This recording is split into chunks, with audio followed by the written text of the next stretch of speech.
I'm sure if you've been on the internet in the trading industry, you've seen payouts just like this, and you've seen prop firm dashboards just like this. And maybe you thought to yourself, hey, I can do that too. Let me give it a shot. So you're like this right here. You're taking trades, you're winning, you're making some progress on your prop firm account, and then you become like this dude right here. You start taking loss after loss after loss, and then you hit the daily drawdown limit and you blow the prop firm account. So if that happened to you, that happened to a lot of other people as well. And maybe it didn't happen on a prop firm account, but it happened on a live account. And today, I'm going to be talking about prop firms and live accounts. We're going to be talking about the pros and cons and everything that you need to know. So let's talk about prop firms first.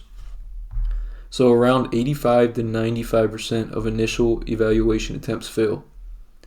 The overall pass rate is 5 to 15% people who actually make it to a funded account. And the payout rate, only 6 to 7% of people actually make it to their first payout. So obviously, this is something to keep in mind. These statistics will be different depending on which prop firm. Some prop firms have higher passing rates, some have lower. So this is why most of the traders fail. So up to 45% of failed evaluations end in the first week because traders hit their daily loss limit, just like I was talking about. So they didn't miss the profit target. They hit the daily loss limit or the drawdown limit on their prop firm account, which makes you breach your account and then you can no longer trade it.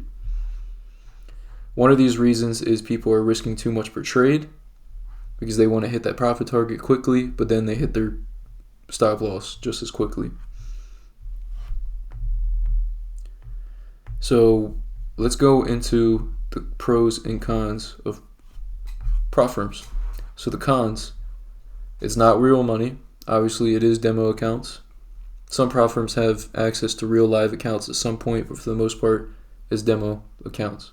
They have high failure rates. I just said 85 to 95% supposedly do not pass. Prop firms use predatory tactics, and we'll get more into that later. It is not realistic trading, and we're also going to get more into that later. It, in a way, forces you to over leverage because of the drawdown limits, and that's another con is obviously the drawdown limits and the rules, and taxes. So taxes is something nobody really talks about. Taxes are also very important. So let's look at some of the pros. You get access to more buying power. You can start with very small amounts of money, sometimes as little as $50. Very quick payouts. The payouts nowadays are very quick.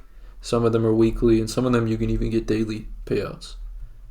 So lots of prop firms nowadays have little to no rules on funded accounts. So once you get to the funded account stage, you have a lot more freedom. And obviously, you can make a lot of money quickly, and you can stack accounts. So there's a lot of pros. There's also a lot of cons.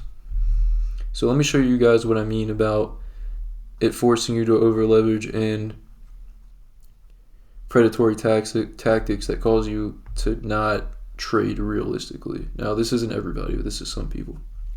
So I have an example right here. Let's say you have a $25,000 prop firm account. Let's say it costs $100. Your maximum drawdown is $1,500, which is 6% of the $25,000. Your profit target is $2,000, which is 8% of $25,000. Consistency rule is 40%, which means you can't make more than 40% of the profit target in one day. So that's $800. Let's say your risk is 1% per trade, which would be $250 or $25K. Now this is where there's an issue. People are calculating the risk based off the $25,000 demo account balance. However, you don't have $25,000 of that account to lose. You only have $1,500. So if you're risking 1% based on the $25K, your actual risk is 16%, because that's 16% of the allotted drawdown, which is $1,500. So that's kind of what I meant about it forces you to over leverage. You can risk 1% per trade, but you're still risking the maximum drawdown, 16%, when you're risking 1%. So obviously, would you risk 16% on a live account? I would hope not. So that's one of the big differences, is the risk. And this is why a lot of people blow accounts. Some people risk even more than that, and they hit their drawdown limits pretty quickly. So now we're going to move on to live accounts. We're going to talk about the cons first. You have to put in more of your own money. So obviously, if you want to make money on a live account, you have to put in more of your own money. And if you have anything less than even a few $1,000s, shoot, even $10,000, you're not really going to be making much money from the live account if you're using proper risk management, because it's a low amount of money. So, if you put $50 into a live account, you're not making any money off of that. But you put $50 into a prop firm, you have the potential to make a lot more money. Another con is they typically have lower leverage, because regulated brokers, you should be using a regulated broker anyways, but they typically have lower leverage. Taxes. This is a con for both. Taxes, they suck in general. Live accounts also have high failure rates, which we'll get into the stats on that next. The pros: you can get paid out anytime you want. There's no rules and restrictions, practically no rules and restrictions besides margin calls. It's not set up for you to fail, so there's no stressing over hitting profit targets and drawdown limits. There's none of that stuff, so you don't have to worry about any of that.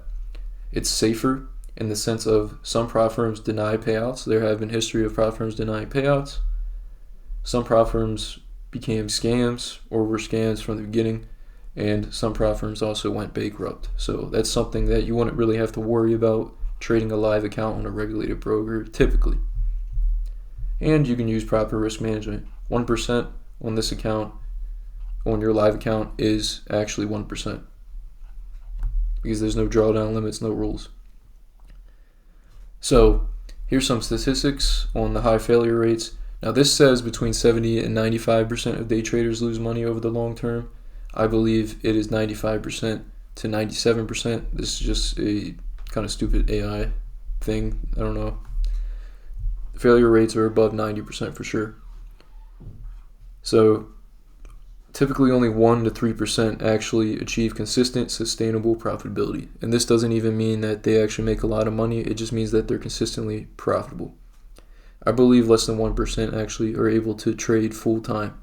So both of these prop firms and live accounts have a lot of pros, and they have a lot of cons, and they have high failure rates and the taxes. So basically, end of the day, both have pros and cons. Both can be useful depending on how you use them. However, across the board, most day traders fail regardless. So it's kind of up to you to make your decision whether you like prop firms more, live accounts more, if you utilize both. But this is just the reality, is most people fail in general. So comment below if you like prop firms or live accounts better and why, or if you like both. If you guys haven't already, click the link in my description for the free ultimate trading guide. It has some concepts and everything that you guys need to know about the basics, like fair value gaps, market structure, and all that stuff. Hope you guys enjoyed this video. Make sure to like and subscribe. I'll see you in the next one.